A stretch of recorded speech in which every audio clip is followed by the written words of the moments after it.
Hello and welcome back to the Magic Mirror podcast. I'm your host, Khan the Trinket Mage, and with me is my co-host, 33 Elk, Hello. and we have a very special guest, Salubrious Snail. Hello, hello. This week's episode is going to be a little fun. We are rating and roasting each other's decks. We're going to look at each other's lists. All of the lists will be in the description as well. You can follow along, and we'll just talk about what we think about each other's decks. But before we jump into that, gotta thank the sponsor of the podcast, Card Castle. They let you digitally sort your collection. You can scan cards and easily sort through them via their app. You can sign up for free using the link in the description. We are going to be rating each other's decks on a scale of 1 to 6, and the two people whose decks it is not will rate it, and then the average of those two scores will be the deck's overall score. So 6 being the highest, 1 being the lowest. My first deck is Zerzoth, Chaos Rider. He's a 3 mana devil, 2/3, 2 and a red. Whenever one or more devils you control attack an opponent, you and that player each draw a card and then discard a card at random. And whenever an opponent draws a card while it isn't their turn, you create a 1/1 red devil creature token with when this creature dies, it deals 1 damage to any target. Specifically, only the first card will trigger that for each opponent. I had a Delina Wild Mage deck that either won really hard or did absolutely nothing at all, so I took her apart.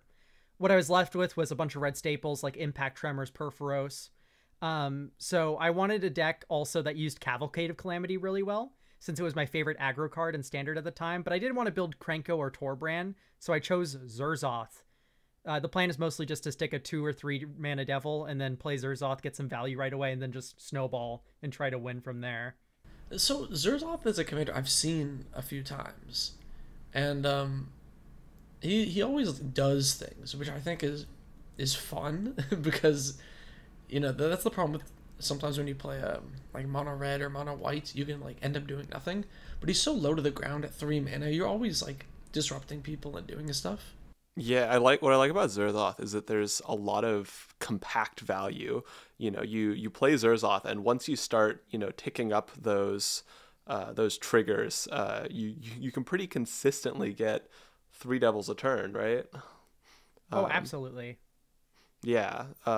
So that seems pretty cool. And yeah, just you get a lot of value over time, and you get kind of a lot of filtering both on your side and on your opponent's side, which gives some interesting options for synergies that you can tap into a little bit. When I look at this deck, the first thing I would do, like if let's say I was given this deck and I needed to make changes to it. Ah, man, where are the MDFCs, my guy? Where are the MDFCs? I feel like the mana base is what I would change up here. Yeah, that's fair. I could definitely see adding the Modern Horizons MDFCs, or at least the one that like stops blocking and also blows up a non-basic or any land. I think, yeah, that one's fine. That one's good. The Valakut Awakening is also so good in mono red. I don't know. I don't like a tap land. Oh, it's a wheel though that draws you +1. That's awesome. Is this deck consistently curving out? Because I feel like there's yeah. a little bit.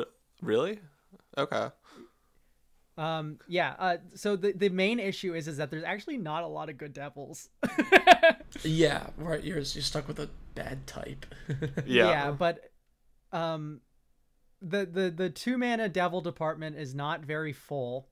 Lightning Greaves does the job, but I have about 5 or 6 total plays on turn 2 that can get Zerzoth in play on turn 3. Worst case, I can also drop Tybalt, which Rakish Instigator, which makes a devil on his minus. Or I can do any of the other 3 mana devils and then play Zerzoth turn 4. Either way, it's not the worst. I see. I just come down a turn later. I just kind of assumed that tap lands would be okay because you don't have like the perfect 2-drop department. You've got maybe some enchantments, some devils, some artifacts, but not really like a consistent thing. But it might be kind of more consistently spending all its mana than I think. No, that's actually fair. I could probably weave a tap land through. It would make sense, I suppose. It's just I haven't had an issue with card draw personally in this deck. especially Geth's Grimoire. That card's so gross. Yeah, I mean, well, that's one of the nice things about Zerzoth is, you're not necessarily gaining card advantage off of Zerzoth, but you are getting dig. You have a lot of dig to find, these big advantage engines like Geth's Grimoire. I don't know what all else in here gives that, but there are definitely a handful of other, pretty decently potent engines like that. Originally my Golgari deck of choice was Griswold, but I had him built in a way where I didn't quite find it too engaging. Griswold likes it when token creatures die, so I had Farrakha in the 99 of that deck, and I really enjoyed the way that she interacted with opponents' graveyards and could trigger Constellation. And then after it murders at Karlov Manor, it had a critical mass of cards, and I had no reason not to buy it in paper, really. So I will say right off the top, whenever I see decks with a high creature count, EDH decks with a high creature count, I get really happy. And this deck makes me so happy for that reason. I love to see 45 creatures. That's a juicy number. And obviously it's for a good reason here too. You've got Farrakha, who desires creatures to exile if you're looking to get those little enchantment snakes. Oh yeah, I sometimes feel like I'm the exact opposite. I always love seeing a deck that has like 4 creatures and no polymorph effects. So it's just like, ooh, why are they only running so few? But this makes sense in this deck, right? You definitely want like a really high amount of creatures. So 45 makes a lot of sense. Yeah, well, that just gives some like really nice, like, I feel like it tightens the synergies up a bit. You can get things like Snarling Gorehound, where, the likelihood of being able to filter into a small creature is quite high because there's just such a density of them. I quite like that fact. Also, just lots of fodder for like White of the Reliquary, things like that. I quite enjoy for sure. Yeah, I think this is a pretty cool deck. Farrakha's a commander I've rarely seen, and I love that about it. I love seeing commanders I don't see every other day. Yeah, I like a commander with like a activated ability that people might want to ignore, because I feel like activated abilities are so often, looked down upon in EDH. Like, oh, you don't have some like stupid trigger thing that draws you a million cards on your commander. What are you even doing? So you gotta invest mana. Yeah, so I like what this deck is doing here, and I think that there are quite a lot of really creative options for building advantage in different ways. Like, you've got kind of the more conventional ones like skull clamping snakes, but you've also got all of the remove from graveyard things. You've got the constellation, you've got all of the ones that just care about creatures and graveyard effects and kind of returning things and milling. So I think there are a lot of different axes for building advantage here that I like, and I think that makes it pretty appealing. Also, like the curve is nice and low, so you can like fit in a whole bunch of like really efficient, flexible plays early. So yeah, I like that a lot, and that's especially nice for when you have a commander that has an activated ability. If you had an activated ability and a bunch of kind of higher costed things, you might not be able to weave that in as well. But I think that's not so much the case here. I like 6 as well in this deck. It feels so good here, and like. Doom Whisperer is a card that I think is really cool and super like just fun. Yeah. And I love that, like, this is a good Doom Whisperer deck. It's awesome.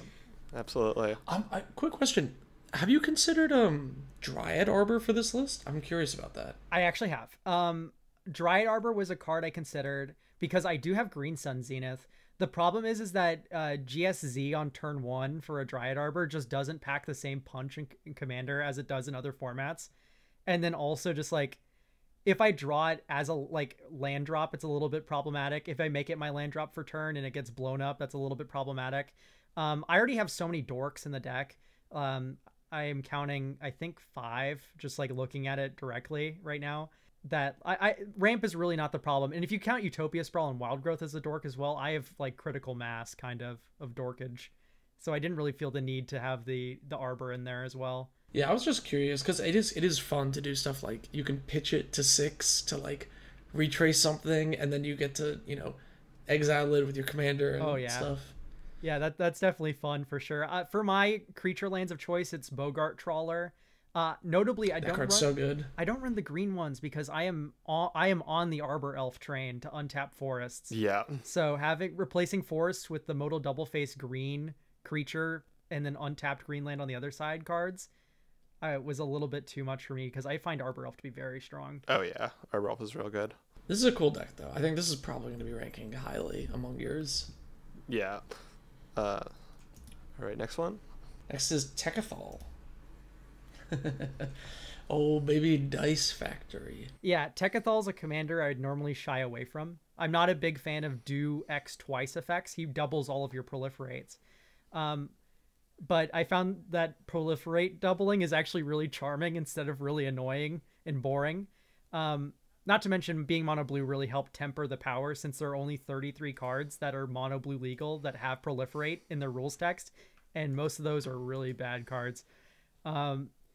Most people built Tekethal as planeswalkers, but I did Dice Factory artifact combo. Dice Factory being a modern sort of staple deck using Astral Cornucopia. I wouldn't say staple. It's a staple of tier 4, maybe. It's a staple in my heart. Me too. There you go. But it involves putting a lot of charge counters on charge counter mana rocks that tap for each charge counter, and then you untap them with Manifold Key and whatnot, and suddenly you're making like a lot of mana. And then you take infinite turns with like Magistrate Scepter and stuff like that. Yes, that is one of the combo lines I do run in this deck too. Yeah, I love that. It's cool. There's so many cards here that I just love. Like Throne of Geth is like one of my favorite cards. I love Throne of Geth so much. I like that deck more. I like that card more than I should. I won so many games in Modern with by using Throne of Geth to proliferate counters on my opponent's Chalice of the Void to get out from the Chalice. That's so funny. It's so awesome. Nobody saw that line coming. It's so good. Yeah. Yeah, cool. Honestly, like, this deck is sweet. It kind of feels like something I would build. Surprise, surprise. Yeah, in terms of like layered combos thing, this is super cool. I think all of my docs to this are just going to be purely on whether or not I would want to play a layered combo deck and how often I would want to play a layered combo deck in EDH. And I've increasingly shied away from playing pure combo decks. But also, if you had a high power casual pot, it definitely seems like a really fun one to pull out. What is the do you have, like, outside the combo, what are the value lines in this? Like, where are we getting Tekethal value? Oh, value? It's all over the place. So most notably is Sword of Truth and Justice. If you equip this to Tekethal, you start killing players. Tekethal goes from 5 to 7 power the first turn you hit someone with it.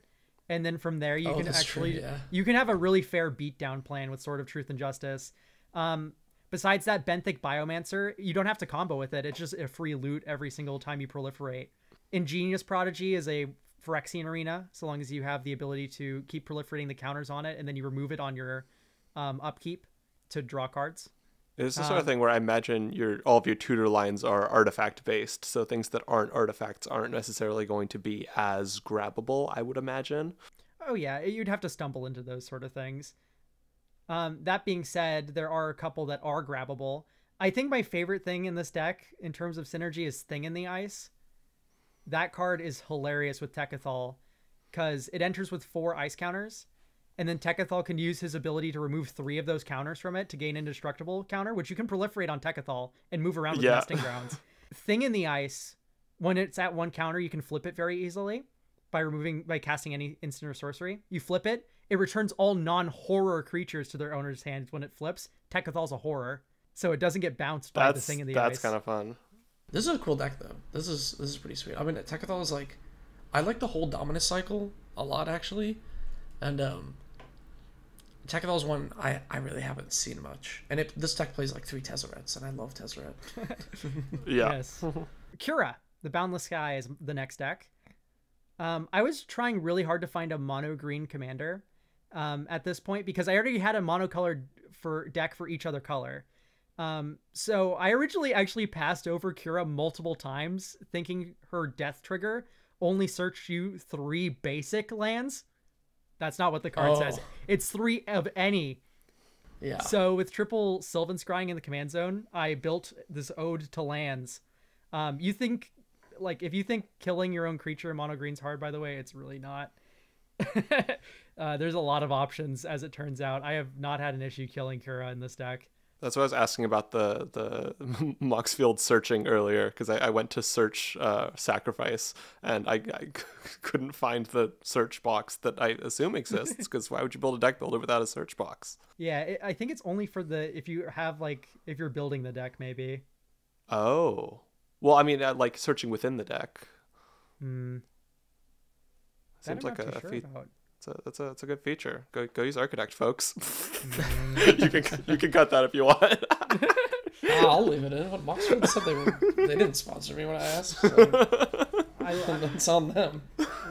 Respect if you use Architect, it's just too ugly for me. I'm actually considering moving everything over to Architect. I cannot believe I cannot share like the list of folders on Moxfield. It maddens me. I went into their Discord and they're like, make a Linktree account and make a separate Linktree for that. Like, I don't want to do that. I don't want to do that. Just let me share my folders. Yeah. All right. Anyway, sorry. Yeah. Derailed us a little bit. Back to this. There's a lot of cool stuff in here. This has all the MDFCs, which I love. I love all the MDFC game in here. I love lands. Lands are my second favorite type, right behind artifacts. I mean, this is sweet. I mean, Dark Depths, Glacial Chasm. It's like everything I want to see in a lands deck. Oh man, it's pretty cool. You know what I've been testing lately? The Undergrowth Recon. That could be good here too. That one's fun. That card is neat. Yeah. Yeah. But otherwise, this deck is very much, I feel like, what I would build if I built this commander. Yeah, there's definitely a lot of neat stuff in here. I wonder how flexible is it with the play patterns, because I almost worry that, for one, how much does it do without sacrificing Kura, because you have your kind of all of your tutoring behind a creature you need to sacrifice. I mean, it sounded like there was a decent amount of sacrifice, but he has got crop rotation and Sylvan Scrying and that's true. Scapeshift in the list. If I could put Nylea's intervention into the command zone, I would. That's fair. Yeah, and I actually really like the resilience here, because I don't know if you have it. Yeah, no, you have Besager. Yeah, because if there's a Blood Moon, that's fine. Kura finds Besager to get out of the Blood Moon. If there's a Rest in Peace, you have all these other land tutors to grab your land stuff that gets out around that. I feel like this deck is really strong. That is kind of cool. Yeah, it does have a lot of resilience like that. Yeah, keep in mind that the crop rotation and the Sylvan Scrying and all that get High Market or Lazotep Quarry that can also sacrifice That's Kura. true. Okay. Yeah. I didn't even think about the lands that sack. That's good. Yeah. Greater Good, Momentous Fall, and Life's Legacy, all of these things sacrifice a creature and then you draw cards equal to its power. They can be used on Kura, or they can be used on Merit Lage. Or the token you make from Kura. I've never made the token off Kura. Oh, well, in theory. Yeah. In theory. Oh, man. Yeah. This is sweet, though. The last, I think the best card in the deck is Berserk. That's Berserk fair, yeah. It's so funny with Merit Lage. Yeah, Merit Lage will turn Merit Lage into a one-turn kill. Or you can use it to kill Kura. Judith, the Scourge Diva, is next. This is another deck to round out my trilogy of decks that started as other decks. I originally had a Kelsey and the Plague Death Touch pinging deck, but it was too oppressive. It either did everything or it did nothing. So I swapped to Judith the Scourge Diva, which would still do the Death Touch pinging stuff that I really wanted, but it still had gameplay as a Rakdos sacrifice deck besides that. Since she only cares about non-token creatures dying exclusively, the deck is built around Living Death and other effects that can loop creatures in the graveyard. The deck there's definitely a lot of good layered synergies here. You've got a whole lot of kind of, it almost feels like a put together synergy machine. Like you need your portion that comes back from the graveyard, you need your portion that sacrifices, and then you need your like extra Judith payoff. Like it seems like you need like these different discrete parts, and then there are a bunch of other things that you can kind of layer on top of that kind of amplify it. So that's kind of cool. I think this one's my least favorite so far. And I think my problem is it's my problem that I have with like all aristocrats decks. They look exactly the same. Like it's, you know, a lot of the cards here are the things that I expected to be here. They're all the good synergy cards, but it's like, yeah, like, you know, of course you're playing Yahenni and Viscera Seer, and, you know, I mean, I respect the like spice with like Vindictive Lich, and I remember Elk specifically talking about how Harmonic Prodigy is like criminally underplayed in Judith, which I also like appreciate. Like, this is a cool Judith deck, but I don't know. It doesn't get past the Aristocrats problem that I have of like, yeah, it's an Aristocrats deck. I've seen it before. I know I was comparing it to Farrakha in my mind earlier, since they're both kind of these creature-based layered synergy decks, and this one definitely feels probably less consistent. There's going to be some situations where you get some sort of insane engine out, but then there are also going to be situations where you're not doing as much. And I think that kind of severe power level inconsistency is not going to be a great thing for decks, in my opinion. I know Judith definitely has. There's like the Death Touch thing with Judith, where you can give Judith Death Touch, and that's definitely kind of neat as a removal engine. But I found in mid-power EDH that's kind of awkward and polarizing. Like you get a situation where it kind of becomes a stacks piece, just like this really heavy-duty lockout piece, where, you know, it's easy for it to get broken, but it's also easy for it to, you know, dominate a game if it doesn't get broken. So I think that kind of power level inconsistency is probably going to be my least favorite thing about the deck. I don't care quite so much about the card diversity, I would say. Yeah, that's fair. I mean, those are both very valid criticisms that you've leveled at it. It's really hard to like just take out. You can't take out all the sack outlets. You need them, right? I know, right? Like if you want to build aristocrats, you need all the good sack outlets. Yeah, but for me, I tried to maximize the amount that Judith is actually the star of the show. Most notably, cards like Fireglass Mentor. If an opponent lost life, that card. you impulse draw on your second main phase. So the ping really matters. Things like, of course, she's a shaman, so Harmonic Prodigy. There's a shaman and wizard theme throughout the deck. That was like a major point of building this deck as well. That does tie into a single card, and that's going to be, I imagine, an instance where if you draw that card, you're going to be having a great time, but if you don't, then you've got, you know, some fun shamans and wizards on your type boxes. It's fine. it's a nice little touch, I think. Yeah, I mean, most of the shamans and wizards I'd probably be running anyway, even if I didn't have the Harmonic Prodigy. So might as well double it up, have some fun. Also, Grievous Wound is hilarious. Grievous Wound is very funny. Yeah, it is. All I need to do from that point is just ping someone like 5 or 6 times and they're just dead. That's a pretty fun thing to pair with Judith. The final deck for me is Sephara, Sky's Blade. This is my oldest deck. I've had it together for years. I mostly built her because I wanted a deck that was Voltron, but also had great grindy potential, so it could pivot into like a control kind of game. To that end, I have a lot of stacks flyers that reduce Sephara's cost, but also control the game later. And also a lot of board clears that Sephara makes one-sided very easily that also control the game later. So 90% of the cards in this deck, maybe slightly less, both serve as a tempo and control sort of piece. If an evil goblin forced me to build Voltron, I feel like this is what I would make. A Voltron deck that has like 7 board waves. It's awesome. It's cool. And we're playing Ornithopter. Yeah, I love this deck. I'm a big fan of decks that are flexible, that have like one main play pattern, but that can kind of flex in and out of other ones. And this is, I love the idea of a Voltron deck that can kind of pivot to, oh, nope, your stack's now, oh, nope, we're going wide, oh, nope, we're getting controlled.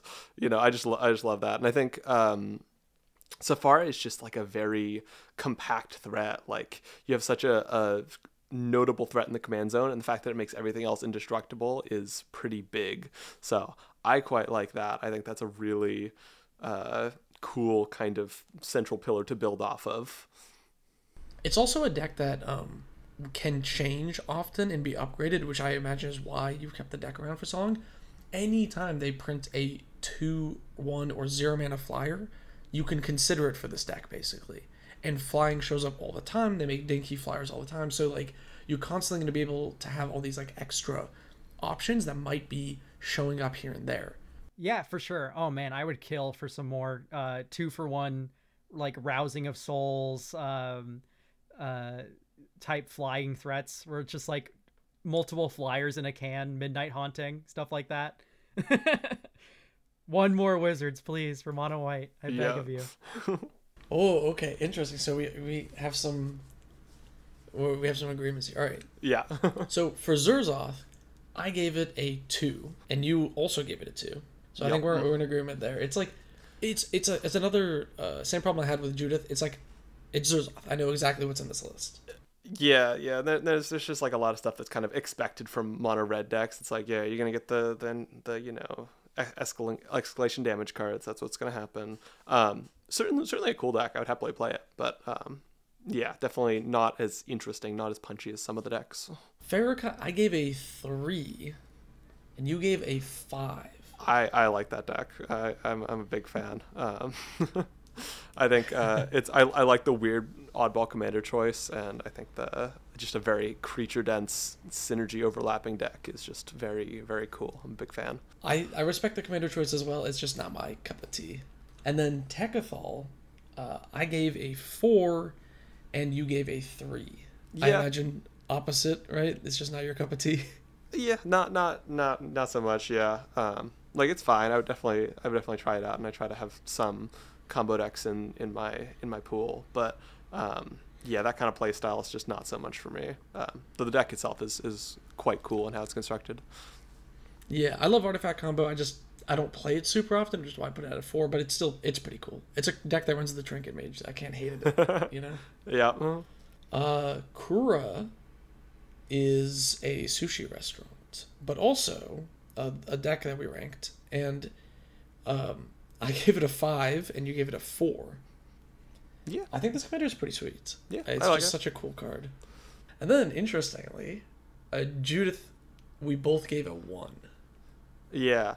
My range here between these decks wasn't that high. Like I don't hate Judith as a deck, but it did end up the lowest. Just not so much my cup of tea for reasons I laid out. I think. Yeah. Like there are some fun choices there still. And then Safari, we both gave a 6. That was both of our favorites. I'm surprised that's your favorite. I feel like I'm actually blown away. I feel like that deck is very much in my style of commander deck that I like. You know, just the really flexible, interesting commander choice type of thing. But it's exactly what I love. It's a commander I've never seen anyone play against me, so it's like a unique commander. It's, as far as I know, not a super popular commander. And then it is Voltron, even though the commander gives your other things indestructible. Yeah. Does it give itself indestructible? It doesn't, right? No. It just gives your other things indestructible, which inherently leans you towards attacking with the other things, but you're doing the exact opposite. So I love the subversion there, which is why I think it's just a cool deck.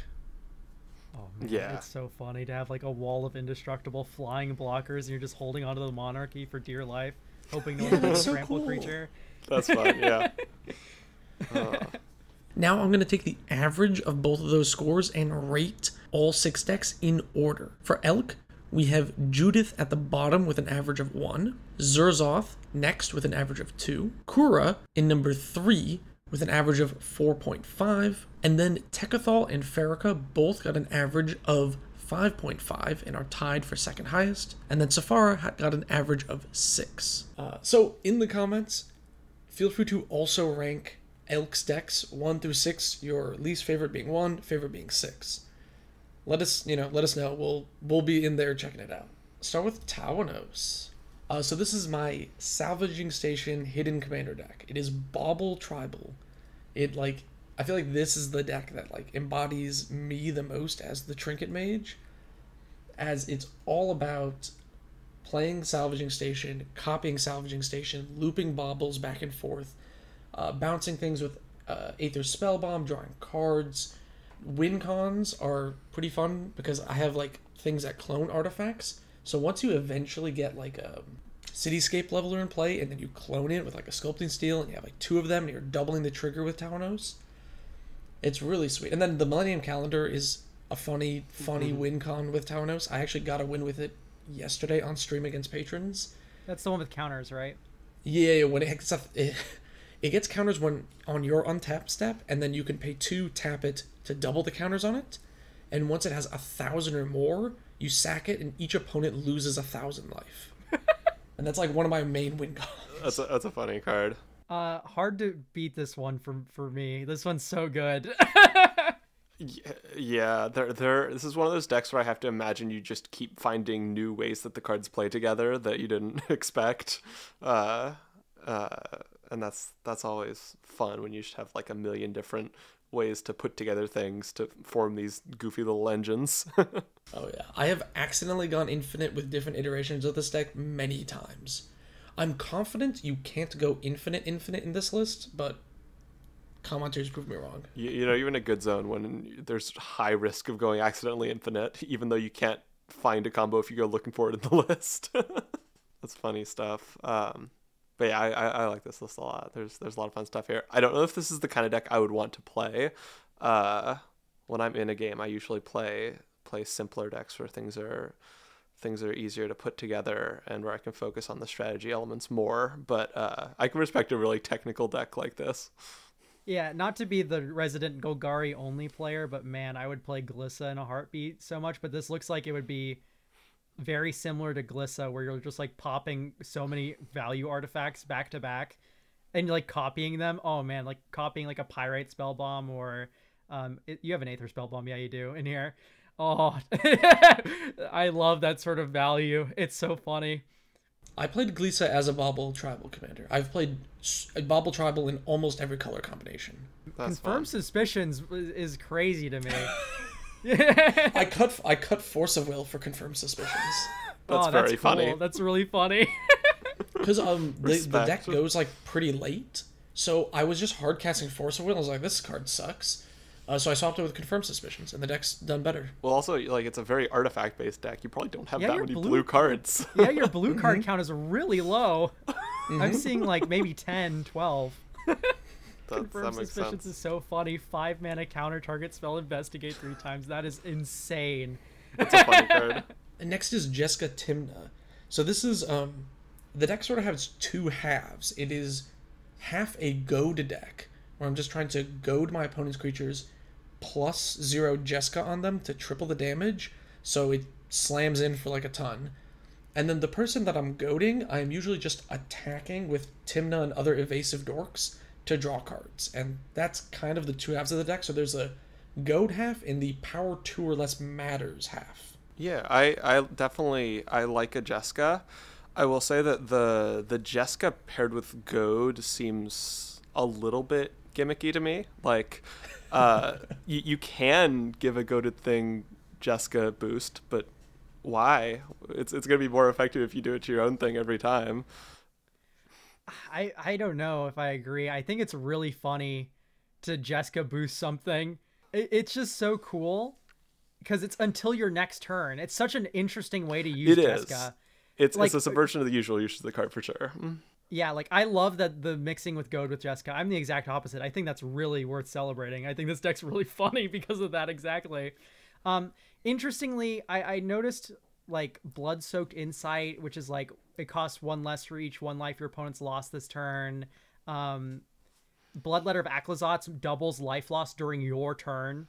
I am really curious about like how often you actually like harm your opponents during your turn.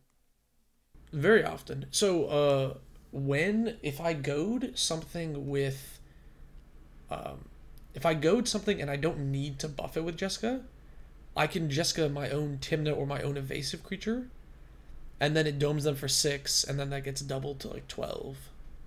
Blood-Soaked Insight, I've only cast like twice, and both times I have gotten the full value off of it, where it is entirely reduced the cost, and it's felt really good. This card's awesome. Some of the other MDFCs are interesting. Like you got Spike Field Hazard. What's going on there? I didn't even see It's that. better than a mountain. What do you mean? It deals damage. It's not better than a mountain. I don't know if you'll notice, but there's no basics in the deck. Is that intentional? Yeah, I replaced them all with MDFCs. I don't know if I would go that hard. Spikefield Hazard, I don't think is that good. It's great. It's been so useful because the creature that died gets exiled instead, so you can use it to something that's about to die. Yeah. And they're gonna recur it. You snipe it, and it's just exiled. Oh my god, it's so useful. In Sometimes standard, it's a tap land. It's whatever. In standard, it was a main board card for a little while for Croxa in Uro. Mm-hmm. You could like snipe it in response to if it didn't escape, sacrifice it, and then you would just exile it permanently. that is funny, but yeah, it's an interesting choice. I would say the one final thing that rubs me a little bit the wrong way about this deck is just that it feels like it's a mixture of like high power Boros or high power Mardu staples and just like these kind of funky cards, and like it's funny, but I have to imagine that's going to lead to a lot of like power level inconsistency. Yeah. Are you talking about like Bowmasters and yeah, you got like Bowmasters and and Lotho and Dothy and Demonic Tutor and like all these like things you would find in a Jessica Timna CEDH deck, right? I'll say Bowmasters is significantly worse in casual than in CDH, I think. Dothy and also what's his name, Draneth Magistrate.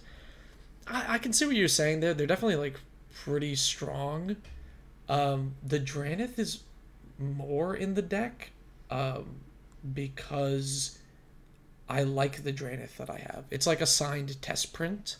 Okay, I think Draneth might actually be holding back your deck because you want the Voltron player to play their big monster and then you goad it and plus Jessica on it and then they kill someone for you. It is a weird bit of like anti-synergy. Yeah, I could, maybe I'd cut it. I don't know. What I want to see is Master Warcraft so bad. It's unbelievable. I love Master Warcraft. Instant speed, cast it before attacks are declared. You get to choose how creatures attack and block this turn. I've played it many times, but here's my problem with Master Warcraft. It doesn't let you choose which creatures attack. That's true. So you have to already goad something to really make it good, and at that point, it's probably already fine. Yeah. The other thing I'd want to see like really badly is Master of Cruelties. I've thought about that because I am playing like Break Through the Line and stuff. So yeah. Break through the line, 1 red, and then target creature with power 2 or less gets haste and can't be blocked. Master of Cruelties definitely has good utility in like the end game of a Goad deck as well when you're down to 1 player and you can force them to attack into it. Oh yeah, just the first strike Death Touch is really good on defense, and then also just like it works with Break Through the Line. I used to run into Alesha. Speaking of Alesha, might also be good in this deck with the power 2 or less theme. But anyway. Yeah, I'm wondering if Alesha could be the commander, honestly, if I wanted to cut the goad stuff and just do like power 2 or less matters. I don't know. It's a thought. Heliod. Alright, so this is draw, go, control in mono white. I've definitely talked about it on the podcast before. And in my most recent video, it's just like Heliod control where this is one of my few commander decks that does not have a hidden commander and is actually built around the commander proper. Like that last one, Break Through the Lines, is like almost a hidden commander. This one is a Heliod deck, and I'm trying to activate the ability as much as I can to get virtual card advantage, where I'm just like advancing my board state, blocking, doing stuff, without actually committing real cards to the board until I need to. And then it's got some Staxy enchantment things as backup, Humility, Opalescence, and then it has the Endless Horizons plus Goblin Charbelcher knock someone out of the game combo. Yeah, that's definitely funny. There are a lot of funny card choices for the artifacts and enchantments. One thing that surprised me looking at this was I expected there to be more instants or more instant speed plays, because I feel like that's like the natural thing to do with Heliod is you like, hold up instants, and then if they don't get used, you use Heliod. And it seems like there's a bit less stuff there. Well, when looking at the actual number of instants is a bit misleading, because I have stuff like Glory, which is kind of like an instant I can activate. That's true, yeah. The Heliod in tandem with one of the most important cards of the deck is Skybind, as a way to flicker away blockers, flicker away attackers. So there are a few more things that like utilize the instant speed aspect than the actual instants. Oh, it's an enchantment creature token. Yeah, no, this is exactly like Farrakha, where when you activate funny. Heliod, it's a 2/1 white cleric enchantment creature token. Okay. All right, I see it. Yeah, so Skybind lets you like flicker creatures, including opponents' creatures. Oh man, it's so sick. Yeah, and Force Field is also kind of like an instant that like stops a creature from attacking, basically. I see. The thing for me, I love, like, obviously I like the idea behind this deck a lot because I have Farrakha, and this is like the same idea behind Farrakha is like I have instant speed activation on my commander to make constellation triggers happen. You do have Divine Visitation, which gets a little bit weird with Skybind and co, because your 4/4 angels are not enchantments.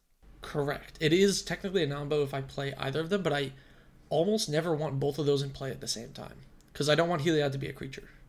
That is true. It's just like I'm scared of dead draw. I was gonna say, is Divine Visitation more of like the end game play, I guess? Yeah, it's a good closer, because then I'm making 4/4s every turn with Flying and Vigilance, so it's a good way to close out the game in this deck. I say, huh? Oh man, this deck, so many board clears. Love control. It's so funny. I can't complain. I have Safara with like 8 board clears in it, but yes, it's got the same amount of board wipes as your Safara deck. No, I love the Goblin Charbelcher Endless Horizons line where you just exile all the planes in your deck and then you just like nuke people. Yeah. There's some funny stuff going on in this deck. I'd be really interested to see it in action because hey, we should get a game going. Yeah, for sure. Everybody's been asking about it. Yeah. That'd be a lot of fun. Okay, next one is Mina and Den. Alright, so Mina and Den, this is my second oldest deck that I've had. I built this in like 2016. And it is Gruul, like, mid-range. This is like the grindiest, most inevitable value deck I have ever built. And it's like creature toolbox with the Fierce Empath, Woodland Bellower situation. It's all about like Eye of Uganing your Kozilek and then sacking it to high market to like loop the Kozilek over and over again. And that's basically it. I mean, there's technically like a 6-card combo that it sometimes does, but not very often. Yeah, you don't need a combo when your main play is that strong. This is my, other than the CDH deck, this is my strongest deck. I rarely get to play it because it's really only for high power games. Yeah. Yeah, I feel like you're really caught here because it's not CEDH playable. I don't think anyway. No. Yeah, exactly. No. This is not a CEDH deck, but it's also not like a casual deck. You know, it's like caught in that high power like prison where it's like you're gonna hardly be playing this deck because no one wants to see Eldrazi, and then also like you're gonna get smushed by like a Thassa's Oracle. Yeah, the last time I played this deck against patrons, I think I won the game on turn 7 with pure combat damage. Like I just dealt 120 damage to the table by attacking. Yeah, I love Borborygmos Enraged. I love it so much because you can return lands to your hand with Mina and Den and then just start throwing them around. It's so funny. But like I said, I think you're just in that high power prison because you're just like ramping into Vorinclex and like 3 Eldrazi, and it's like only so many people want to play against that. And it's like I'm definitely not one of them. I find that Eldrazi tend to homogenize big ramp. Yeah, as somebody who has a big ramp deck, which I assume will be talked about in a while, I can't help but look at this deck and respect the hell out of the sauce. Just like the sheer level of big that is going to be happening is alarming, and I love that. Oh yeah, your curve is beautiful. I see 10 different mana values, 11 actually. Yeah, I love the super high land count as well with the Mina and Den. Like it looks like a really fun deck. Even if it's caught in an awkward place power level wise. Nothing feels better than activating Eye of Ugin and still having enough mana left over to cast the Kozilek in the same turn. Yeah, it's so awesome when you just have all that mana. You can just do anything. that's wild. Oh my god. Yeah, this is a funny deck. I have considered making a toned down version because it's been so long since I've played it. Just because I don't have a high power play group anymore. See, all you gotta really do is tone down the win cons. Like, cut the Eldrazi for some slightly jankier stuff, and then a lot of the other stuff should play fine, I would imagine. I think it would ruin the whole deck because right now the way this whole deck is designed is to be this like inevitable value engine. I think I would actually do like a full overhaul if I were to change it. Yeah, that's Back fair. off lands, buddy. That's my archetype. All right. I mean- Don't get any ideas? Oh, no. I mean, I know with my Rada deck, like the deck is a budget deck. It's full of trash, and it still manages to get a billion lands and feel overwhelming, even though it's playing nothing but trash with those lands. But we can talk about it later.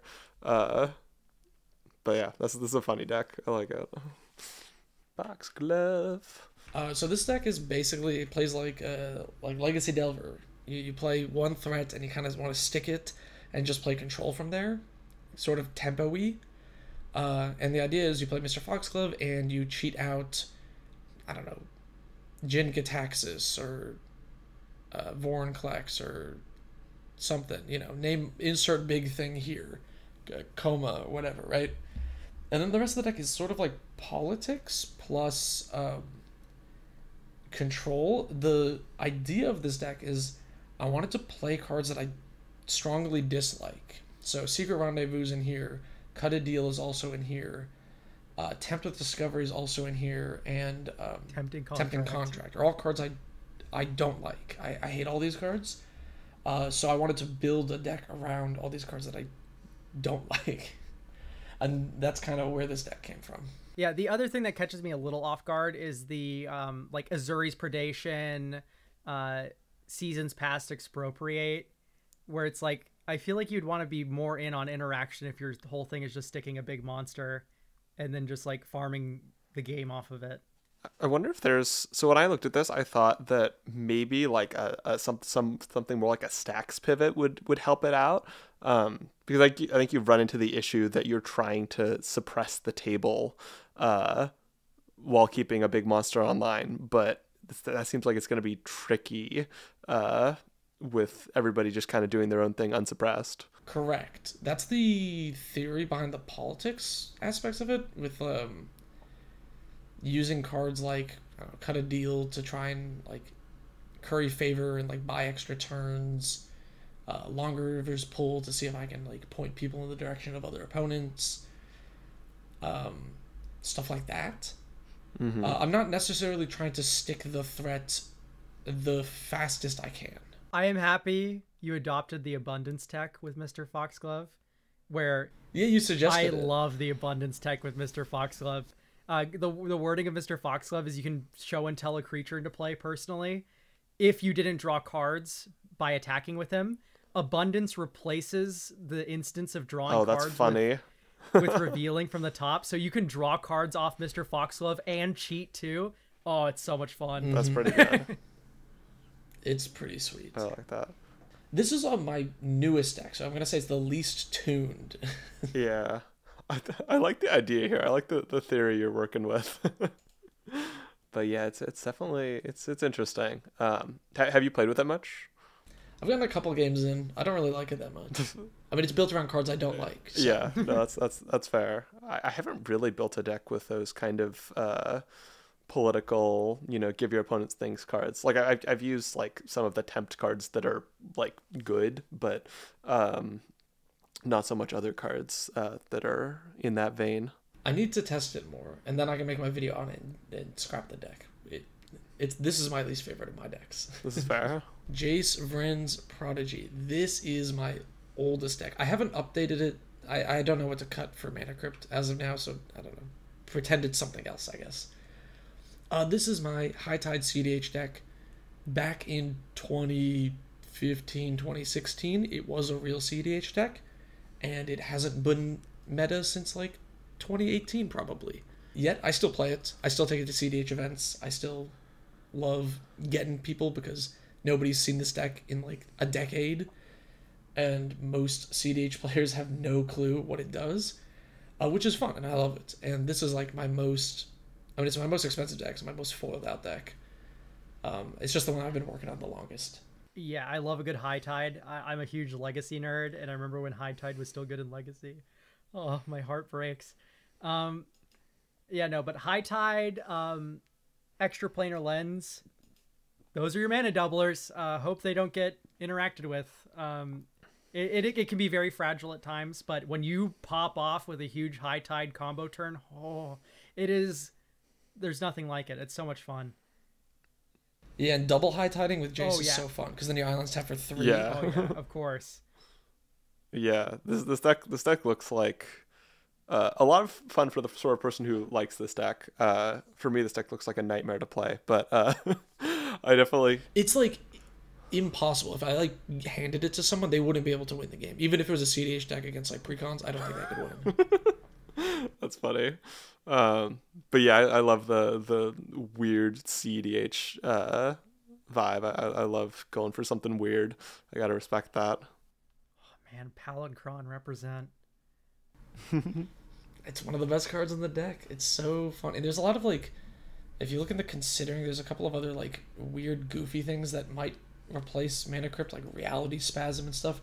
This deck has gone through like, I have a separate binder that is just for cards that go in and out of this deck. It's it's like something I've just tuned so much. I respect that. You gotta have your baby that you're always optimizing. Yeah, I love the Narset's reversal. I cast High Tide, they counter it. I Narset's reversal my own High Tide. Yeah. So then it resolves, and then I double High Tide, and then I Snapcaster, get a third. triple Yeah, High exactly. Tide. Oh. Yeah, That's yeah, pretty man. good. Yeah. Yeah, and all the like reserve list cards I grinded for with a store credit from Modern Events. Nice. It's like it literally represents like years and years of just like grinding Modern Events. All right, we wanna rank these. All right, so these are the final rankings, and again in the comments also, rank along. I'd love to see it. Start with Tawanos. Both of you rank this as a 6. Yeah. I'm not surprised. You're the Trinket Mage. It's the Artifact Bobble deck. Like, it's on brand, and then it's also like incredibly fun artifact synergy. Like, it's everything. This is like the deck I expect you to play if I ran into you at a MagicCon or something. And then next was Jessica Timna, 5 from Elk, 1 from Snail. You really didn't like it that much. That like surprised me. I don't care for it a whole lot. No. Yeah, I don't like some of the card choices that are very powerful. But like ultimately as a concept, as a whole, I'm a huge fan of of Jessica plussing someone else's creature and then goad, and like your Voltron opponent is now just killing one of your other opponents. Also just like the inherent like goad makes it so they can't attack Jessica even in a 1v1. Hilarious. Like, it's incredible. Yes. I like all the synergy it has going on, everything. And then next we have Heliod, which Elk gave a 4 and Snail gave a 3. Yeah, man, I like the concept behind it. Some of the choices are a little on the funky side, but I gotta respect it. It's doing some funny stuff. Yeah, I like the Heliod. I like the combos with Heliod a lot, or not combos, but synergies with the token with his activated abilities. So like getting the constellation effects or getting 4/4 angels. I feel like it's a little bit lost in the generic mono white control pile, just a tad, but like overall, like I like all the synergy and whatnot. Next is Mina and Den. Elk gave a 2 and Snail gave a 5. So pretty different opinions here. I just gotta respect the sauce. It's the deck's got sauce, and yeah, I definitely love kind of big, scary battle cruiser decks like that. And I don't know about playing it in practice, but conceptually, I love it, and I enjoy watching it in practice do some funny stuff. Yeah, for me, just ramp into big monster, destroy someone. It's been done. I I respect that it's a deck that has sentimental value for you since you picked up the Japanese Mina and Den at like your first Magic event. Yep.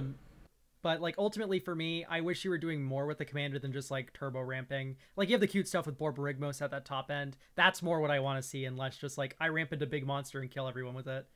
And then we have Mr. Foxglove, which neither of you guys like those. We got 1 from Elk and 2 from Snail. Honestly, I don't even like this deck either. So. I think there's a concept there. I definitely enjoy the idea of putting down a scary thing and then trying to defend it. I like that as an idea, and I think there's potential to play around with there.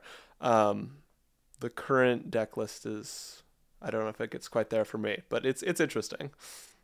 Yeah, I don't know what to say.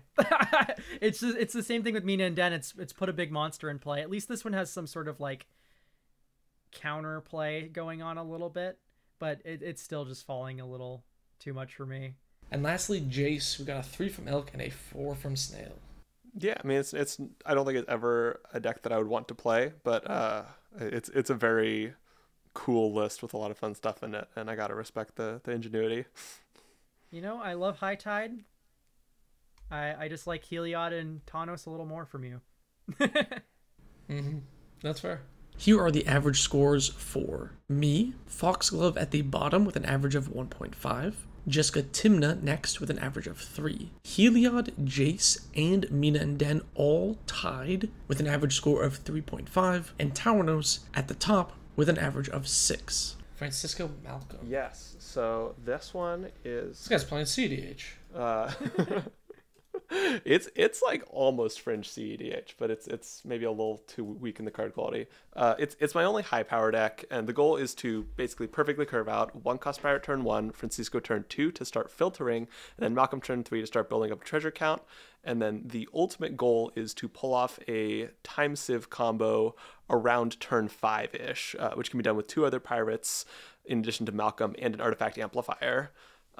And then the deck also runs a ton of counter spells as a protection option, which is pretty sweet because you're always generating treasures, so you don't really need to worry about keeping up mana on your turns. You can just focus on getting the stuff you need and then paying for things with treasures. Yeah, I like it a lot. I like artifact tokens. I like little low to the ground evasive creatures. I like just value from the command zone from those little low to the ground evasive creatures. I love any deck that can just like coastal piracy people. I see you have like 4 copies of this effect, the Indomitable Bite and Athasa. Yeah. It's like my creature connects, I draw a card. I love Curious Inquiry rather in this deck, which is it's a curiosity effect, but instead of drawing a card right away, you get a clue token, which helps with your combo. Very cool. I was like, that seems like a little bit of a subpar choice. And then I remembered, of course, Time Civ, trying to get those extra turns by sacrificing artifacts. There were a couple notes I had when looking at this deck. Most notably, you have a couple low drop pirates like Grasping Scoundrel, Universal Automaton, and Moth Dust Changeling. And like, how often do these rot in late game hands versus like when you want them on turn 1? There isn't really a late game. If I don't win by turn 5 to 6, I'm usually not going to be doing that great after that. And the deck also gets a lot of draw engines up with the like coastal piracy type effects. So I'm usually drawing through enough cards anyway by that point, if I'm not wildly behind. Yeah. The last point of concern for me was the Stormfleet Navigator. Now I know that this is good for the combo line because it makes a slew of extra artifact tokens for Time Sieve to eat to get extra turns. Have you ever drawn someone into like a disenchant or something though off of the parlay trigger, making them draw? Actually, I haven't comboed off with that one that many times. Like it's only been like 2 times that I was relying on that versus probably 10 or 20 for the artifact ones. So I haven't had that issue, but it's a small sample size. This deck is neat. This is exactly what I would want to play Mina and Den against, because your combo is probably 1 turn faster than my combat damage kill, which means yeah, someone else has to deal with the combo. and then I just get to steamroll the rest of the table. That's a fun timing thing. Yeah. I love Time Civ. It's a cool card. And Francisco, golly, first time I saw this card was in CDH. That commander is nuts. Like it's actually CDH playable. It's so good. It's a good filtering engine. It's a little weird with the way I use it because I really want it to hit a non-land card turn 2 so I can attack with 2 things turn 3. But yeah, so it's a fun card. Okay. Should we go to the second one? That's my Liesa deck. That one is a kind of a hate bears / group slug deck. The group slug is mostly the commander. And this one is interesting because it can flex between mid power and high power casual. And I call it the power level police sometimes for that reason. It has lots of soft stack pieces like taxes and like rule of law effects that make it so that people can only cast 1 spell per turn. And these specifically affect more powerful decks much more than they affect weaker decks. So for that reason, it can play nice with a little bit of both and work well in mixed power games. And then beyond the kind of stacks pieces, the deck also has lots of draw engines. It also has a handful of initiative cards as well. And then a handful of cards like Liesa and like equipments that can push life loss in addition. Very D&T coded deck. Yep. Which I do think is cool. I mean, like, we're playing Dark Confidant here, playing Brina. I love this kind of, like, sort of low to the ground, mid-rangey type thing. It's pretty cool. I think this is very much a deck that I feel like I would build. Yeah, this is one of the decks that you kind of build that I don't actually really like too much, which is just, like, synergy avoidant, almost. Like, there's not a lot of synergy going on here. It's just kind of a pile of hate bears, which is fine. I like pile of hate bears, like, jam all day. It's just like, I don't know if that's my ideal version of commander. Like, I would probably not like playing this deck. I do like Liesa a lot as a card. I considered building her for a very long time, but she never quite broke the hipster threshold in terms of number of people who play her. Personally, I was gonna say I've allowed her to break my hipster threshold because most Liesa decks are life gain for some reason, and so I'm doing something different than that at least. I'm also just not big on Phyrexian Arena. I feel like there's a couple of like card quality choices that I would do differently, but like that's just such a nitpicky thing to say. So, nah, I'm a Phyrexian Arena stan. That card is so good. People be hating on that for no reason. It's so phenomenal. I do hate Aerial Surveyor, though. I think this card's terrible. True. I can nitpick card quality all day. Ultimately, I just feel like there isn't enough synergy for my blood. Yeah, no, that's fair. My deck building style is definitely synergy lighter than a lot of people's, for sure. My Maria deck that's all about tapping my equipments.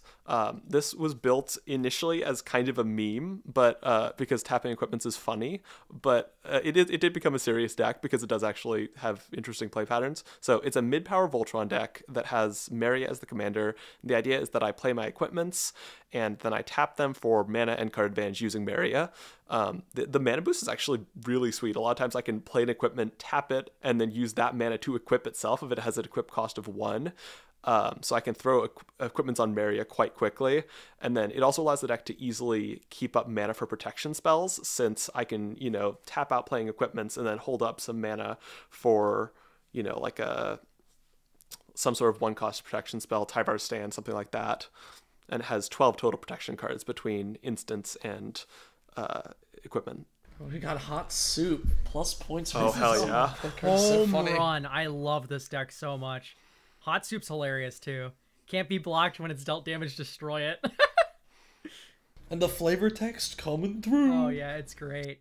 Yeah, this is a home run for me. I love this deck so much. Or at least I love the concept of it. There's a couple, once again, just card quality changes I would do. Main thing is I'm scared of all the equipment that give flying. Just like drawing multiple of those might feel a little awkward. I think the first copy of Trailblazers boots, right, might be better than the first copy of, Fleet Feather sandals, maybe, like something like For that. sure.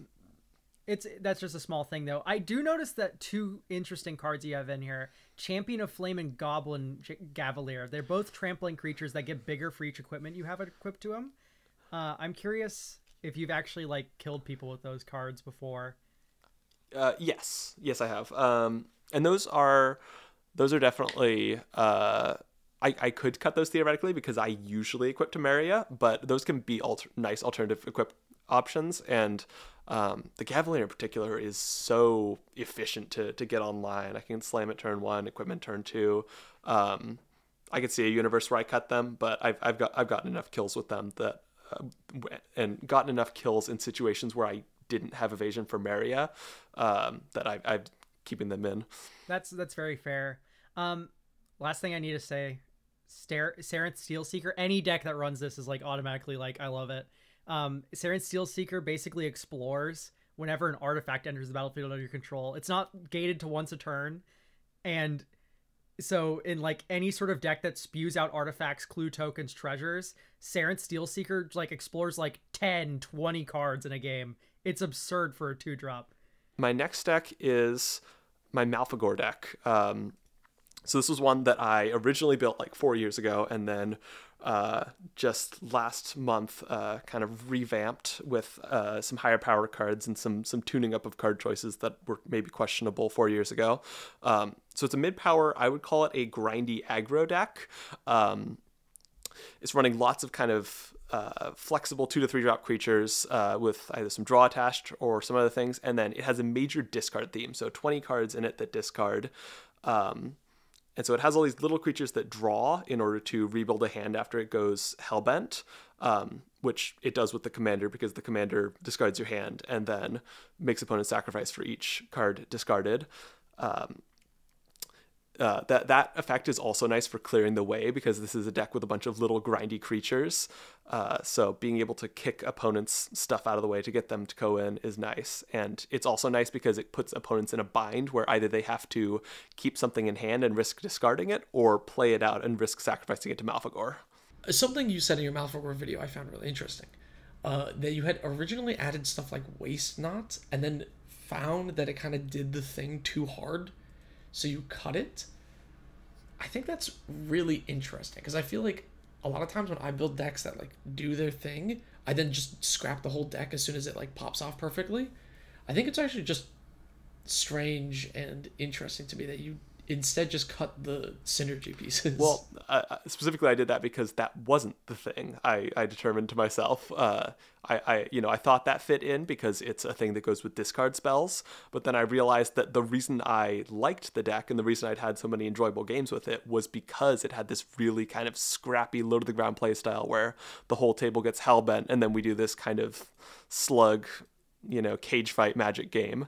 And then, giving myself this like boost up just kind of ruined that whole effect. Yeah, looking at the surface, this looks like another one of those decks I might not be the most fond of because like, oh, it's not like it doesn't have like a synergy sort of thing, but it does actually.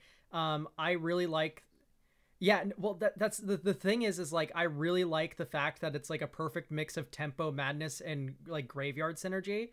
And then so when Malphagor comes down and you've already built up your board of like little monsters, you can just break the board parity with Malphagor.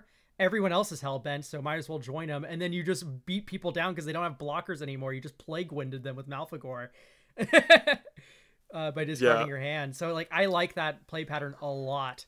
Something I forgot to mention in my video that I'll mention here because I don't want to go back and edit it, is because I don't want to like re-record, is that the discard is actually great for getting board wipes out of the way because that's a lot of times going to be something that somebody discards. They're going to keep their value engine for last. They're not going to keep their board wipe for last. So I've encountered a lot fewer board wipes playing this deck than you would expect. And that's just because people are discarding their wipes. Yeah, I know you have a lot of like surgical, like pinpoint graveyard hate in this deck. I feel like this is like a deck that would really benefit well from like a universal like graveyard hoser. Like Planar Void or something. Something mean. I definitely could go harder into the graveyard hate for sure. I picked out options that were just like really efficient and compact mostly. But I definitely, if I see more issues with graveyards, I'll probably add some more. Yeah, that's fair. It's probably like a meta-dependent sort of deal. I do have a question. Why no Sire of Insanity? I feel like I would build Malfagor just to run Sire. Yeah, I mean, Sire of Insanity was in the original list, and I've eventually found that it's just like a lot of times a really mediocre top deck. It's not great early. The two things I look for with this deck is it good early, and is it a good top deck? And I've found that it's not super great early because it's a 6-drop, and it's not a great top deck either because a lot of times people are already basically Hellbent. So for that reason, it just didn't quite make the cut. It always felt okay when I played it in the $25 version, but it was never a super amazing. I mean, it was definitely sometimes a super amazing card, let me be clear. But it just felt like a bit too much. As someone who's played against this deck, it has no problem making the opponent's Hellbent. Good luck keeping your hand by like turn 6 in this deck. Playing against this deck, rather. So at that point, Sire of Insanity just hits you, in which case Malfagor doesn't do anything when it comes down because you don't have any cards to discard. In which case, you're not Plague Winding your opponents to get your little monsters through. Yeah, it's definitely a sometimes useful card, but not quite often enough in my experience. My next deck is my Rada deck, and this is probably going to be my number one deck for the year. This is a mid-power battlecruiser deck that aims for late game domination. So the deck curves its 2-mana commander into one of 20 different 4-cost ramp spells. So Mana Dork on 2, ramp spell on 4, and then 6 and 7 drops from there. It has nothing below 4 mana. And nothing on 3. Nothing on 3. Nothing below. I guess, yeah, other than the commander, there's nothing below 4. Yeah, nothing below 4 mana. So it runs a bunch of Cascade stuff which always hits 4 drops or higher. So this leads to just like casting absurd numbers of copies of explosive vegetation type cards usually. And then once it has a lot of lands, there are like some mana sinks like Captivating Crew and other cards that can take advantage of that. Also like Kessig Wolfrun in the land space. So I like this deck. I hate it. I expected that. Okay, all right. Tell me why you hate it, and then I'm gonna tell you why this deck is. So sweet. the reason why I hate it is it's just another one of these decks where it's like, okay, I ramp, huge monsters. I like the Cascade angle a lot. I like Noise Marine. That's hilarious, right? I do like that. I had a viewer actually submit a deck that was inspired by this to one of my deck review streams. It was Ruby Daring Tracker, though. It's like Rada, Ruby. It's a 2-mana mana dork, but it has haste, but -1 power. The deck my viewer sent in was not built around Cascade.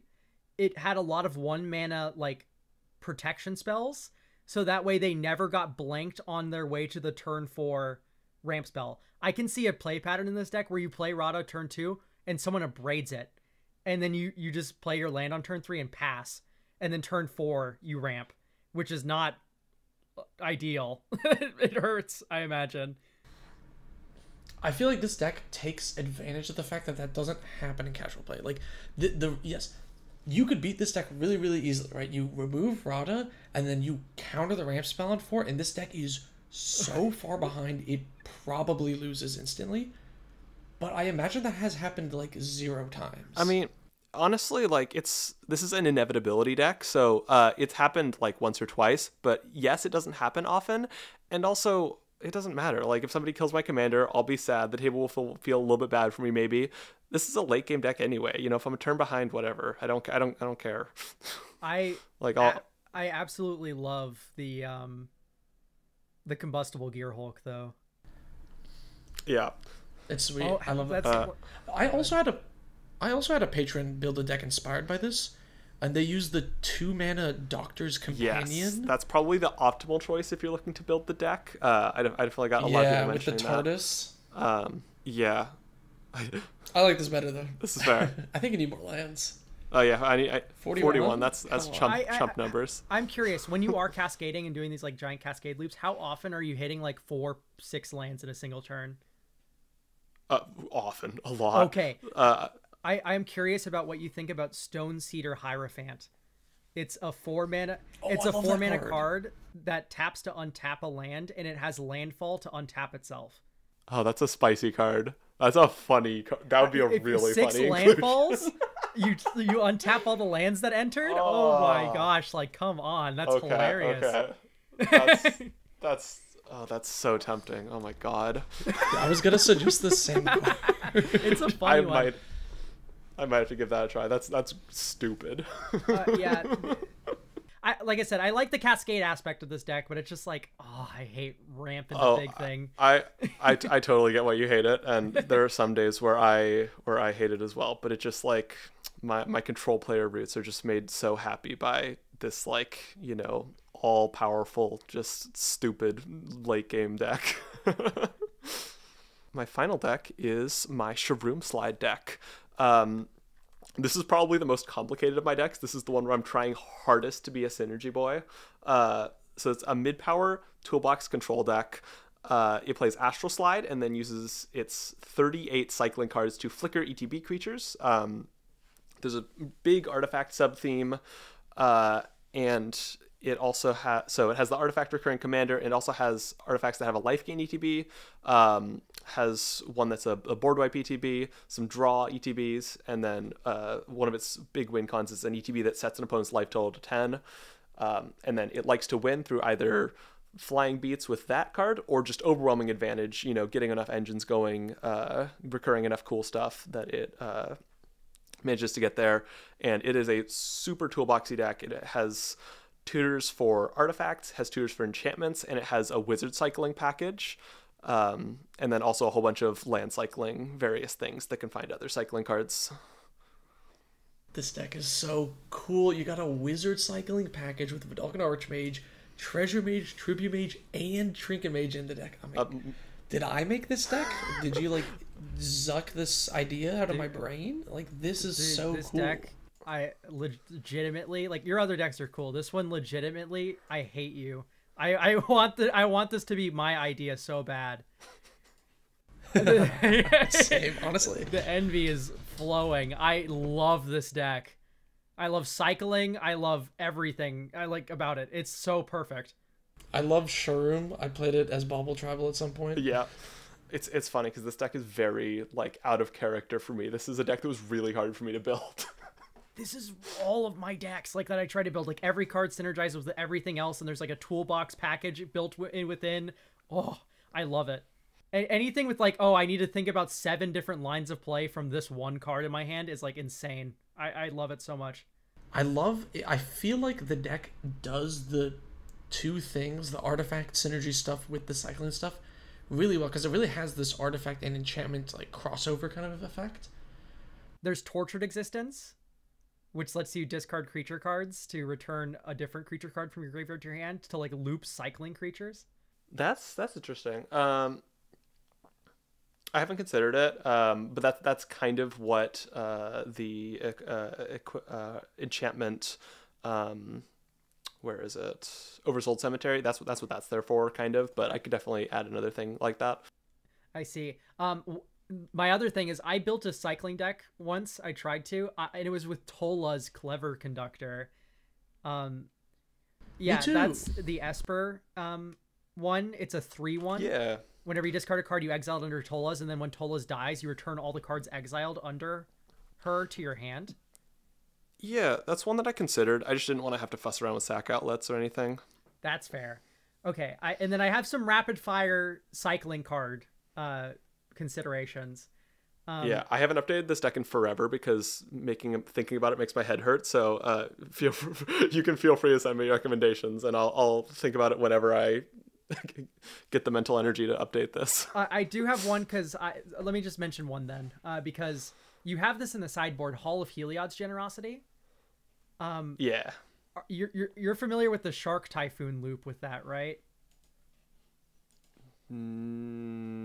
Oh, yeah. That's so Yes. good. That's true. So Shark Still in Legacy, Land Still used to be a card that you saw play, and then you would like loop the cycling with Shark Typhoon. I just said the name of the card. I don't know why I forgot it all of a sudden. But you cycle Shark Typhoon, make a shark, and then you use Hall of Heliod's Generosity to put that cycling card back on top of your deck. And then you can keep making sharks and stuff off of it, and then also trigger your cycling stuff. Yeah, it also works with Astral Slide, right? Because not Astral Slide. What's the new one? Astral Drift. Because Astral Drift also itself has cycling. Oh yeah, it does. Francisco Malcolm, 4 from Elk, 3 from me. Yeah, middle of the pack here. Yeah, it's pretty sweet. You know, it's a cool high power combo deck. It's got some pirate synergies and pirate beatdown stuff I love in some there blue as well. tempo. I love some, like a little bit of combo. Then Laisa, which is 1 from Elk, 2 from me. Yeah, that makes sense. Yeah, it's okay. It's D&T, you know. Yeah, it's a functional deck for me. It works. It does the thing. Not that interesting. Then Maria, 3 from Elk, 1 from me. That one? I feel like this is an artifact deck that doesn't do funny artifacts. I love Yeah, Saren this one Steel Seeker. It's so cool. I think this one is the least played of these, but that's mostly just because it's a Voltron deck, and Voltron is challenging at times. And the Malfagor deck, you guys agreed on the 5 for that.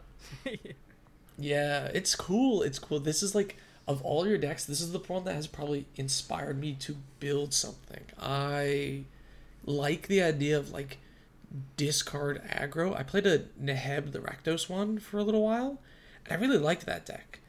And I've been like toying with like different aggro strategies. I'm on my like aggro kick right now. That's kind of what Jessica Timna is, sort of. And I'm thinking of maybe leaning into the discard or something. I don't know. I was very inspired by this. It is like, it's like the perfect mid-range deck. It's so brilliant. I like the attrition aspect. I like that it doesn't like play unfair. That's my favorite thing about it. I think the most is just like, we're not rocking Geth's Grimoire to draw off your discards. We're not rocking Waste Not. We're just like, I'm here to play my dudes on the board and then wipe all your dudes and then kill you. And it's just so awesome that it's just like a tempo game plan. Nice and fair. Yeah, you guys gave a 2 and a 4 for Rada, which that's... We're so on opposite sides of this. I think the deck is sweet. But... I like the Cascade stuff. I just, I'm a synergy guy. It's kind of a dessert deck for me. It's a guilty pleasure. So I definitely am not offended when people don't like it, because it's definitely just, a comfort deck for when I don't want to think. Oh yeah. And then Sharoom, sorry. And then Sharoom, we both gave a 6. I mean, come on, this deck is sweet. It's so cool. The merging of like cycling and artifact reanimator and like flicker, none of the packages feel like they're dead draws. That's like the thing is like, whenever there's a deck that merges multiple sub themes together in such a harmonious way, I love it. It's so cool to me. Yeah, I need to update this one. I'm just dreading doing it. Oh yeah, like it's like a house of cards. I remember a particular afternoon where I spent like legitimately like 4 hours substituting 5 cards. And it was gnarly, but yeah, I'm glad you guys like this one. And lastly, here are the scores for Snail. Lisa at the bottom with an average of 1.5. Marina second to last with an average of 2. Rada with an average of 3. Malcolm with an average of 3.5. Malfagor with an average of 5. And Sharoom with an average of 6. So we're running long this episode. No question zone this week. Please leave your questions with the phrase question zone at the start of it in the comments below, and we'll get to this week's and last week's questions in next week's episode. Before we sign off here, I just want to ask you guys, if you had to pick one of these decks which isn't yours to play, what would you pick? Oh yeah, for Snail, I would definitely pick Sharoom Slide easily. I want to play that so bad. For you, even though I didn't rank it the highest, I would probably pick Jace. I wanted to like try that in a CDH game. What about you, Snail? Safara I think is the perfect like merging of the playstyle I like and just like a really cool execution. So that seems cool. And then I want to try out the Heliod deck. That seems really funny. Double mono white. It's a lot of funky. Oh yeah, that's true.